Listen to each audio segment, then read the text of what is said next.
Hey everyone, Nigel and Luke here, and welcome to another edition of Crimes of the Week International.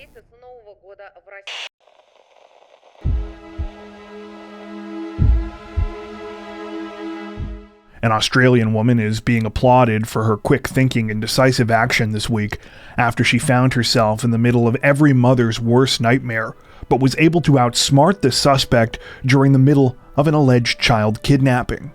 According to reports, the whole thing started sometime on October 5th, when the mother, identified only as a 33-year-old woman, was in the parking lot of a building in Brisbane's Spring Hill neighborhood.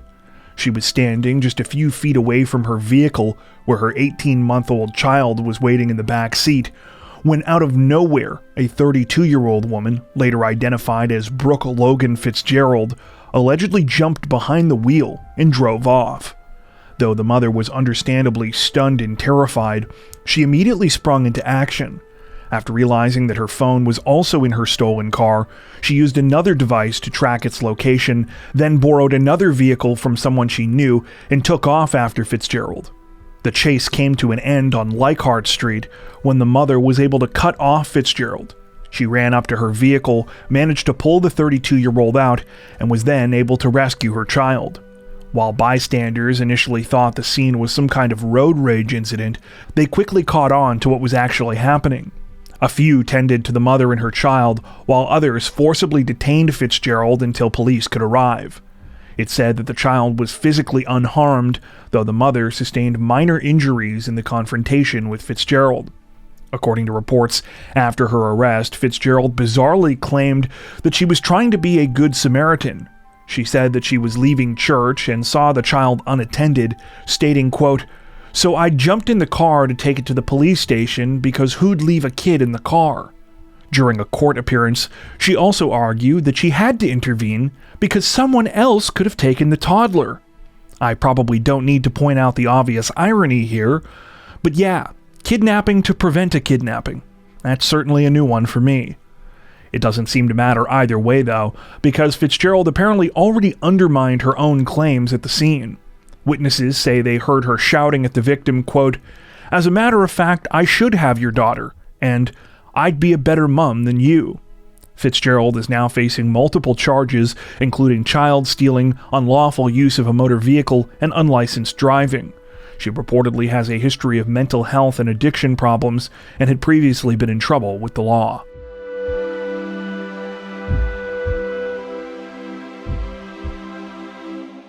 Authorities in the English county of Oxfordshire released a major update in a bizarre theft case this week, announcing that after more than 4 years, they are finally charging a group of men with the theft of a rather unconventional art piece from one of the country's most famous buildings.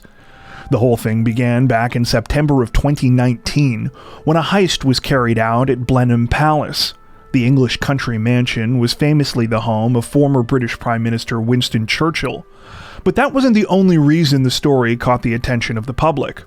No, that had more to do with what the thieves stole. An 18-carat, fully functional gold toilet. The toilet in question was part of an art exhibit at the historic building and had been created by Italian conceptual artist Maurizio Cattelan. The piece was titled America, intended to be a satire about excessive wealth, and was originally showcased at the Guggenheim Museum in New York, where visitors could actually book time to use it. Though many initially questioned whether the toilet theft was simply a prank back when it first happened in 2019, police had their doubts. They thought it was more likely that the toilet had been stolen for the gold that it was made out of, with the piece estimated to be worth around $6 million US. Whoever was responsible had also gone to great lengths. The toilet weighed about 220 pounds and was clearly lifted out of one of the mansion's windows. Because the toilet was connected to the building's plumbing, it reportedly caused significant damage from flooding. While a total of 7 people were arrested following the toilet heist, it apparently took another 4 years of investigation for charges to be laid. Those charges finally came this week when 4 men, identified as 39-year-old James Sheen, 38-year-old Michael Jones, 35-year-old Fred Doe, and 39-year-old Bora Guchuk, were all slapped with various charges, including burglary, conspiracy to transfer criminal property, and transferring criminal property. As for the golden toilet itself, authorities say that they have never been able to recover it. Police fear that it has long since been melted down for the gold that it was made out of.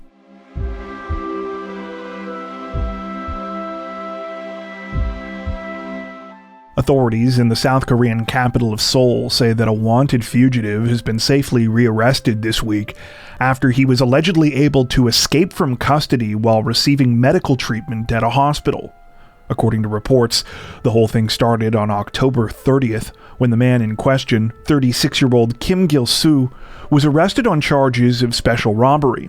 He was taken to the Seoul Detention Center in the south of the city, where he spent a few days before being transferred to a hospital in the neighboring city of Anyang due to severe abdominal pain. Though Kim was supposed to be under careful watch while receiving treatment, things reportedly went sideways early on November 4th when he asked to have his handcuffs removed so that he could use the bathroom. Somehow, during this time, he was able to leave the hospital, managing to catch a taxi and flee the area after making it out onto the street.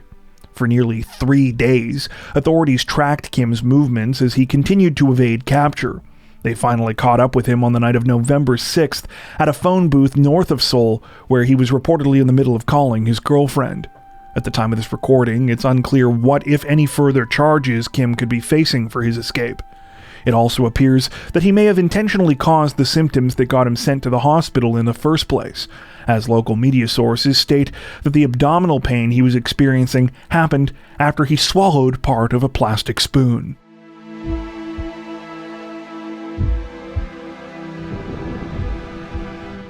Authorities in the Brazilian state of Goiás say that they are investigating a chilling murder case this week after a man claimed that he and his girlfriend were ambushed by unknown gunmen, but footage on the victim's cell phone revealed the awful truth.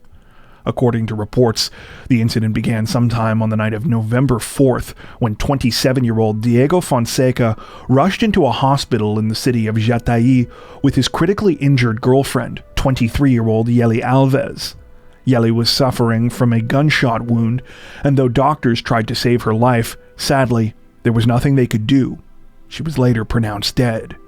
When asked what had happened, Fonseca stated that he had been with his girlfriend when all of a sudden they were ambushed by 2 unknown men on a motorcycle. One of the men had fired 2 shots, one of which had struck and killed Yeli. However, under sustained questioning by police, investigators started to notice that Fonseca was contradicting himself. When they started looking through Yeli's phone, they realized why his story wasn't adding up. On the 23-year-old's cell phone, detectives found a disturbing video. It showed Fonseca standing near a window pointing a gun towards Yeli. In the footage, she doesn't seem to be taking the threat seriously, at one point laughing and saying, quote, "Go hun, do it. Wow, so delicious." Moments later, though, Fonseca allegedly pulls the trigger, causing Yeli to fall to the ground, along with her still recording phone. While the exact circumstances that led up to the shooting remain unclear at the time of this recording, friends and family members of Yeli's state that the relationship between her and Fonseca was abusive. He had reportedly been arrested multiple times for assaulting her, with at least one of these incidents ending with the 23-year-old in the hospital.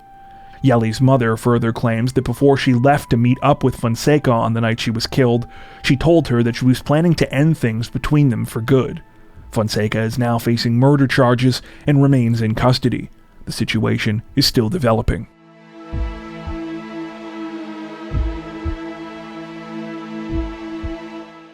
Authorities in Japan's Shizuoka prefecture say that a local man was taken into custody this week following a bizarre incident in which he broke into a woman's home and carried out an oddly specific chore. According to reports, the whole thing began on October 30th when a 28-year-old woman in the town of Hamamatsu left her apartment for the day. While she was out, her 50-year-old neighbor allegedly came in through her unlocked front door and made a beeline for her dresser drawers. Now, I know what you're thinking. He wanted her underwear. Well, yes and no. The The truth is actually a little stranger. Apparently, the man didn't steal the woman's unmentionables, he laundered them instead. The 28-year-old might never have known anything had happened, except the 50-year-old allegedly took the time to hang up the woman's lingerie on her clothesline when he was finished. Weirded out by the thought that someone had been in her apartment while she wasn't there, the woman went to police, though before they could even begin an investigation, they were visited by the 50-year-old suspect. He was apparently dragged there by another resident of the apartment building who explained everything that had happened. While the man admitted to going into the 28-year-old's house and doing laundry, unfortunately it appears that he never actually offered an explanation as to why. He was arrested on trespassing charges, and police say that they are still trying to get to the bottom of the situation.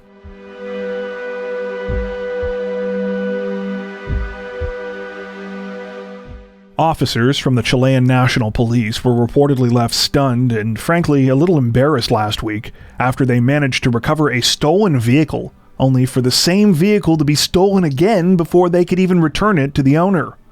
The whole thing began sometime on October 22nd, when a lawyer from the Santiago prosecutor's office reported that his 2017 Ford Edge SUV had been stolen from the suburb of Quinta Normal. Police began an investigation, though they didn't hold out much hope due to the high level of vehicle thefts in the area. To their surprise, though, it seemed like they caught a lucky break just 11 days later when they got a call about an abandoned SUV that was blocking a driveway in the city of Peñaflor. When they arrived and looked at the information on the vehicle, they realized that this was the Ford that they had been looking for. Officers hauled the SUV back to their local station. However, it wasn't long before things took another turn. Before the owner could even get there to pick up the vehicle, someone else hopped inside and stole it for a second time. At the time of this recording, it's unclear what will happen next in the case, as authorities say that they still haven't been able to track down the suspect responsible for the second theft. However, according to local media, the lawyer might now be able to sue the police for the loss of his SUV, since it was supposed to be in their custody after they found it.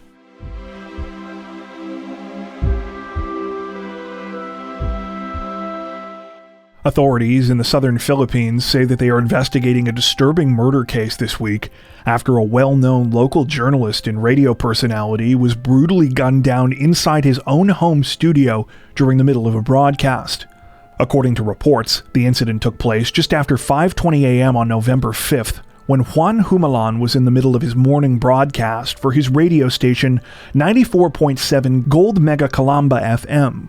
The 57-year-old, who was also known by the name DJ Johnny Walker, was live on air and simultaneously streaming to the radio station's Facebook page from his home studio in Calamba town, when three men on a motorcycle allegedly pulled up outside. Two of the men proceeded to get off and approach Humalan's front gate, where they were let inside by one of the 57-year-old's staff members. They reportedly claimed to be listeners and said that they had something important to announce on air. However, as soon as the men got into the studio, they allegedly pulled out weapons. One held the staff member at gunpoint, while the other proceeded into the recording booth, where he shot Humalan twice before snatching his gold necklace. The men then fled the scene with their accomplice, leaving Humalan slumped over in his chair in front of his horrified viewers while the stream momentarily continued. Though Humalan was rushed to a local hospital by his wife, sadly, he was pronounced dead upon arrival. At the time of this recording, police have not made any arrests in the case, though they have hinted that they are close to identifying the perpetrators. This is apparently thanks in large part to the live stream footage of the crime, as well as other surveillance cameras in the area that captured video of the suspects. While it was initially assumed that the attack on Humalan was political in nature, given the fact that the Philippines is widely considered to be one of the most unsafe countries in the world for journalists, some, including the 57-year-old's own wife, now say that they have reason to believe that the crime was more personal in nature. She said it was unlikely that her husband would have been politically targeted because his show only focused on entertainment, and that the killing was more likely something to do with a recent land dispute he had been involved in. However, currently no official motive has been released. The situation is still under investigation.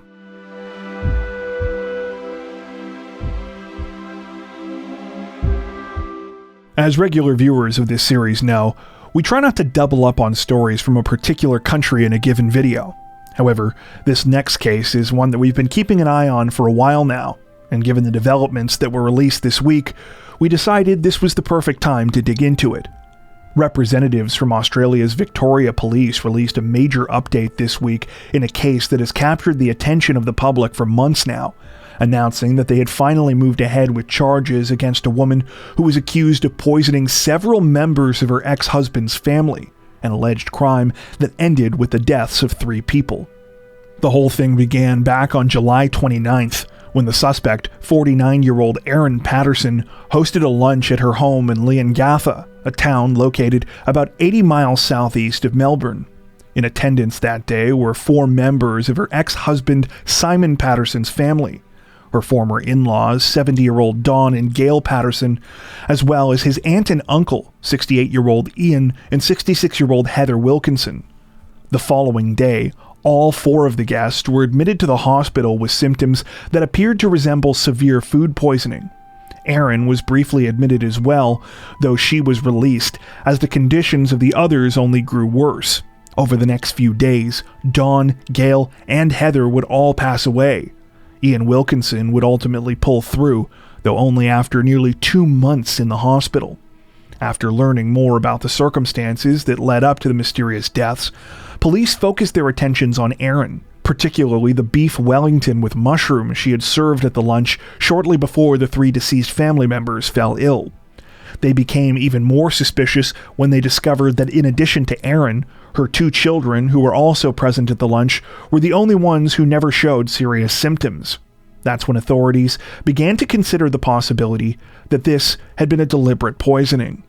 Investigators now allege that Erin Patterson put highly toxic so-called death cap mushrooms into the meal on July 29th with the intention of murdering both her ex-husband and his family. Simon Patterson was apparently supposed to be at the lunch that day, but he canceled shortly before. For her part, Erin claims that she had no idea how this happened and that she never deliberately poisoned anyone. She said that the mushrooms she used in the beef Wellington meal were a mixture of button mushrooms and dried ones that she purchased months earlier at an Asian grocery store. It appears that police do not buy this explanation and in fact have now accused Erin Patterson of further crimes. They allege that the deadly lunch incident was only the last attempt that she made on her husband's life, and that she tried to poison him on 3 other occasions between 2021 and 2022. This week, Erin Patterson was charged with 3 counts of murder as well as 5 counts of attempted murder. 2 of the attempted murder counts are for the July 29th lunch, while the 3 others relate to those alleged attempts she made on her ex-husband's life. At the time of this recording, Erin remains in custody. The case was adjourned until May of next year in order to give investigators enough time to comb through a large amount of computer evidence that was seized from the 49-year-old's home during a search. The situation is still developing. Before we wrap up, we'd like to take a second to give a huge shout out to everyone who has made it this far into the video. Seriously, thank you so much for watching. If you found today's upload interesting and informative, we'd be honored if you'd consider liking and subscribing, as well as hitting the notification bell and selecting all notifications to stay up to date with our latest releases. If you're looking for additional ways to help support the channel, we'd love to have you join us over on Patreon. Patrons get ad-free and early access to all of our content, as well as 4 additional stories per week for each of our Crimes of the Week and Crimes of the Week International videos. You can learn more at patreon.com/crimezone, where you'll also find some of the fine folks whose names are currently on screen. All that being said, we understand that not everyone has the means to support financially, and that's totally okay. We appreciate every like, sub, share, and comment that you send our way. Once again, thanks so much everyone, and take care.